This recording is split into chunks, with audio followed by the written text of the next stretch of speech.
AFTV got a couple of fans all the way from the USA. What? Chicago, New York, right? East Coast representing. But right, what did you make of it today? I mean, it's ended up 1-1 in the end. I think nobody's really come on here yet and given Arsenal a lot of credit for fighting back and getting something out of this game.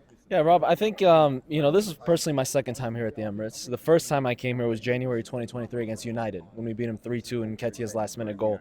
For me, it was just kind of the fact that it was a stark difference in the way that the team was playing.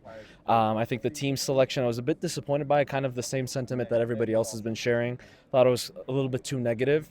It seemed to me that the team was trying to play direct, right? And that wasn't that outlet on the left wing, especially in particular, to be able to play that kind of style, with Trossard there. So I felt like, the team selection was a bit disappointing for me. I was expecting a little bit more.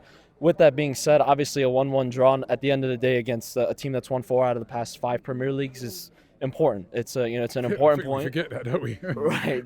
So it's an important point nonetheless, but I was expecting a little bit more. I think they are a vulnerable team. And there were 3 points there for the taking. So a bit disappointing in that sense. Yeah, he didn't go for it, the manager, with his team selection at the start, innit? Despite the fact that they've won their last 2 games and they are improving and they are notoriously slow starters, there are vulnerabilities with that Man City team. Why didn't the manager go for it right from the start? I'm surprised, Rob, because I've talked about it on my channel as well. I don't think Moreno and Rice are bad players. They just don't play well together, especially in how we want to play this season. Last season, we saw PSG, Barcelona, other teams across Europe play very, very well, having the attacking wingers and playing well on transition. I think bringing in Zubimendi, I think bringing in Eze, I think we've kind of looked towards play that style. And even there were so many times today that we give away the ball cheaply in midfield, especially in the first half. Moreno not well in transition, and even not finding Gyökeres in certain spaces in transition. I think once we get better at that, I think that's what the manager's kind of building. Gyökeres just needs to fix up his runs, certain runs. I think the first Moreno finding him, there's about 2 times in that first half where you see Gyökeres goes on a run and Moreno turned back on the ball. I'm not trying to single him out, but it's just like that's not in his game, Moreno. He doesn't move the ball forward quickly. Exactly. And I was telling the guy sat next to me, I was telling him, we need someone to go play in those 10s. Even Nwaneri, I thought we played well against Forest. And I think when it was Moreno, Rice, and Nwaneri against Forest, I think that's when we saw the best performance in this Arsenal team for the season, honestly. So I'm gutted that we didn't take the game to Man City from the beginning. Very, very gutted that we didn't. But ultimately happy that we're not sat here talking about a loss, because it's better to be 5 points clear than what it was, 9 or however many it was. So I'm just glad we came away with at least a draw, but definitely looking forward. We have to be better. Absolutely have to be. Does it show some fight from Arsenal, the fact that they kept it going and managed to get something out of it? Absolutely. I mean, if there's one characteristic of a Mikel Arteta team, is the willingness to fight. Like the dressing room is fighting for the manager at the end of the day, which is the most important thing. It's just, what's disappointing is we look at Liverpool right now. I mean, they've come away, they've played Newcastle, they've played us. Even in the Champions League, they've played Atletico Madrid. And you can say that they've taken time gelling their team, but they've won all those games. And now we're 5 points behind. So, coming away next week now away at Newcastle is a difficult game. I hope that the manager puts out an attacking team, one that's ready to go out and win the 3 points there, because we've struggled there the past couple seasons, a couple difficult games there. So I think, are they fighting for the manager? Absolutely. But I think we need to see a little bit more and get a few more points in the next few games to close that gap.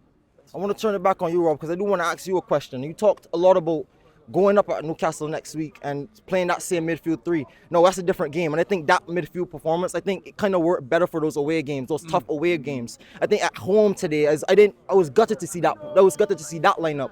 I don't think that lineup doesn't work. I just think the wrong game, wrong scenario hurt us a lot today. Next week, would I have minded? Depending on game state, if we're going up and there, we're up against it. If that's how we have to start off, because that's a difficult ground. They have pace on the counter. They're also a very good team, and we clearly this season haven't started well offensively in transition. And last season it was a big threat defensively in transition. So would I mind that? Not really. I wouldn't mind that. Wouldn't be negative about it going away from home against Newcastle. But going forward, we need to see some more bravery, and that's on the transition. Maybe Martinelli comes in. Maybe that's something I want to see. Making those runs from off the wings as well. That's another big thing I've made a lot of notice about. Look at how the goal came today. Look at how the goal came against Bilbao. No one in the game state, no one's making that constant run to give a Man City defender anything to think about. And that's what kind of hurts me, because we have the personnel, we have the players, even on the pitch, even with Moreno. Just be a bit more brave. Just add that bit more to your game. And I'm telling you, this team is primed and ready to win something. I fully believe it. I back Arteta for years now on my channel. I've been telling people I'm defending him to the high hills. I've even defended Moreno. I'll give this one shout for Moreno as to what he might have started today from the manager's thinking. Remember we went up to City. We lost that game, and when Rob Holding played, we were shit. We were absolutely shit. But that's one of the first times ever I've seen Pep go long ball to Haaland and De Bruyne was playing off of him. And Haaland was just running the channels constantly. If we had Moreno and Gyökeres up front, Gyökeres was doing so well to at least fight for those balls in the channel. You play it off to Moreno, you play him down the channel, then we have Gyökeres, who's a willing runner. In every single game I've watched him play, he's going to hunt that ball down. Then you have Rice getting into the game. Then you have your other guys linking up off of it. That's something that a manager could have done. But again, Moreno needs a bit more bravery in your game. Gyökeres, I want to see a little bit more in your game, but these guys have to trust him and find him. And that's the only way I see this Arsenal squad getting better. If it doesn't, it's hard to see us coming away with anything in the Premier League specifically. But Champions League and other games, this different state, different things can happen on a one-off. Thank you so much.